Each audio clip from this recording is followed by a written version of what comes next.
आजेन एक बहादुर और मेहनती महिला थी।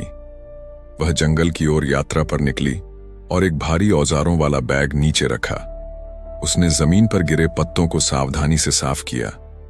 फिर उसने अपनी उंगलियों से शरण स्थल की स्थिति तय की और खुदाई शुरू करने वाले स्थान को चिन्हित किया। आजेन झुकी और दोनों हाथों से मिट्टी खोदने लगी।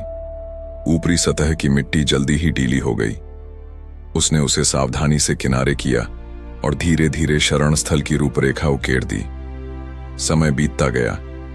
आजेन का पसीना उसके कपड़ों को भिगो रहा था, पर उसने खुदाई जारी रखी। मिट्टी हटाते हुए वह सफाई भी करती गई। सौभाग्य से मिट्टी मुलायम थी, जिससे परिश्रम कम लग रहा था। इसके बाद आजेन ने गहराई तक खुदाई जारी रखी, बिस्तर और स्टेज की जगह निकाली। उसने सुरंग के स्थान को सावधानी पूर्वक चिन्हित किया ताकि वह चौड़ी और सुरक्षित हो। फिर आजेन ऊपर आई और सीढ़ियों की खुदाई शुरू की। धीरे धीरे शरण स्थल की सुरंग की सीढ़ियां बनती गईं। उबड़ खाबड़ सीढ़ियों को उसने सावधानी से समतल और सुंदर बना दिया। ने भी योजना बनाना शुरू किया। उसने एक स्केल से सीधी रेखा खींची ताकि दीवारों पर पेंटिंग साफ सुथरी हो सके। कुछ मिट्टी हटाने के बाद उसने दीवार के चारों ओर सजावट की ताकि शरण स्थल और अधिक सुंदर दिखे। उसने धुएं के निकलने वाली सुरंग खोदी, स्टेज के नीचे जलने की जगह निकाली और एक रसोई की जगह भी बनाई, जिससे भविष्य में खाना पकाना आसान हो। दीवार पर उसने सजावट को एक रूपता से बनाया। सौंदर्य बढ़ाने के लिए उसने एक और दीवार खोदी और तिरछी सजावट की। बुनियादी काम पूरा करने के बाद आजेन ने ईंटें बनाना शुरू किया। उसने कुछ कीचड़ और रेत इकट्ठा की, उसमें उचित मात्रा में झरने का पानी मिलाया और उसे सीमेंट में बदल दिया।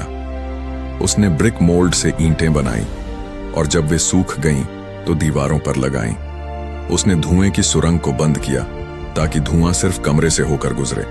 स्टेज पर उसने सीमेंट से सतह को चिकना बनाया, जिससे देखने में लगा कि कोई भी वहां खाना पकाना चाहेगा।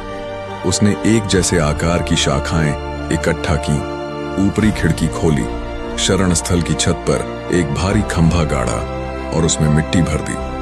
ऊपर एक शाखा को मापने के लिए टिका दिया और सभी खंभों को जोड़ते हुए छत का ढांचा बना दिया। इस ढांचे को मजबूत करने के लिए उसने लकड़ी से विंड वॉल बनाई और बाकी दीवारों और फर्श का काम भी आसान तरीके से पूरा किया। यह कार्य शारीरिक और मानसिक रूप से कठिन था, लेकिन आजेन ने अपनी मजबूत इच्छा शक्ति से विंड वॉल का काम पूरा किया। इसके बाद उसने दरवाजे का ढांचा बनाया, ऊपर बीम लगाई, दीवारों को एक समान ऊंचाई पर लाकर दरवाजे की जगह तय की। थोड़े विश्राम के बाद आजेन ने छत को बंद करने की योजना बनाई। उसने छत के लिए एक मजबूत जाल जैसा फ्रेम बनाया, जो मकड़ी के जाले जैसा दिखता था और शरण स्थल के ऊपर मजबूती से टिका हुआ था। यह ढांचा इतना मजबूत था कि उस पर कोई खड़ा हो जाए तो भी वह टूटे नहीं। अपने काम को देखकर आजेन गर्व और संतोष से भर गई।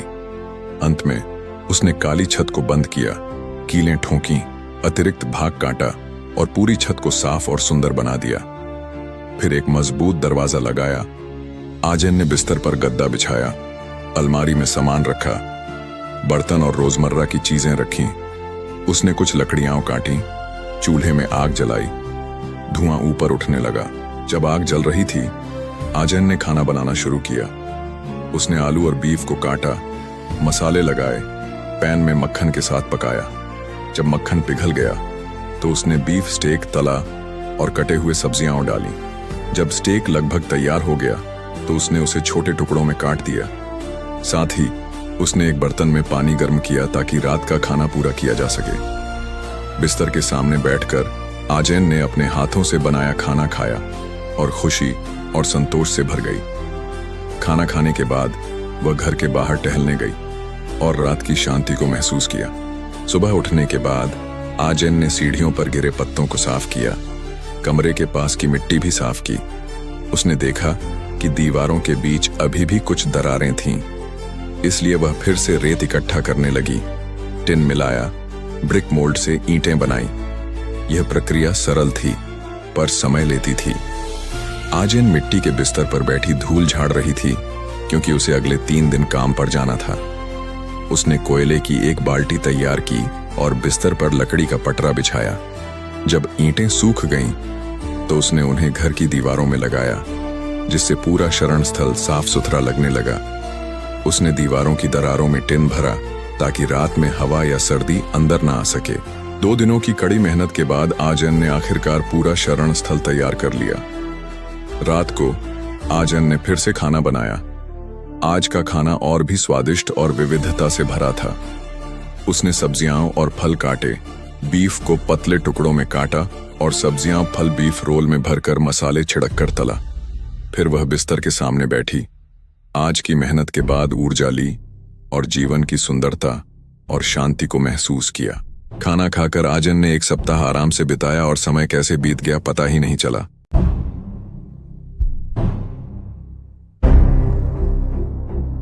भाई, अगर वीडियो जरा भी अच्छा लगा हो ना तो दिल से लाइक ठोक दो और सब्सक्राइब करके जुड़ जाओ अपने भाई के साथ, क्योंकि अगली बार और भी तगड़ा तोड़ लाएंगे।